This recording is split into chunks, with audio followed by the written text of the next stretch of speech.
Selama Presiden Prabowo tetap memelihara size sebesar itu dengan kualitas yang buruk secara ideologis, pemahaman menteri-menteri, dia akan gagal tuh. Nah karena itu mestinya berkali-kali saya bilang Presiden mesti lakukan radical break, yaitu keputusan untuk downsize kabinetnya. Ya sampai mungkin berapa persen? 50% kurang, 75% kurang, 90% lah. Supaya krem de la krem dari pikirannya itu bisa dibentuk secara sistematis menjadi program oleh 10% yang tersisa.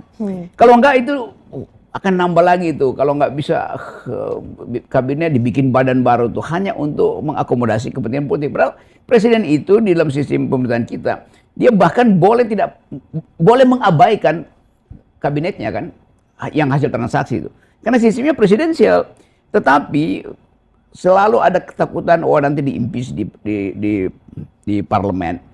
Jadi itu juga menunjukkan Pak Prabowo itu disandra oleh kepentingan yang mungkin tidak bisa disebutkan, tapi dia akan anggap wah ini kan mereka udah berdarah-darah. Iya, tapi mereka berdarah-darah juga dengan prinsip yang transaksional kan.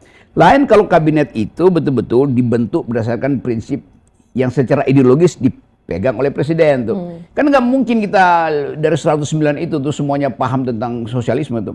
Paham tentang pikiran Sumitro, apalagi pikiran-pikiran awal di Eropa tentang sosialisme. Contoh soal MBG, soal koperasi. Semua orang berkomentar hal yang sama-sama sangat teknis. Tidak ada satu menteri yang bisa membela presiden dengan ide bahwa koperasi dan makan siang gratis itu diperintahkan secara normatif oleh konstitusi. Kan konstitusi kita bilang bahwa tugas presiden cuma dua.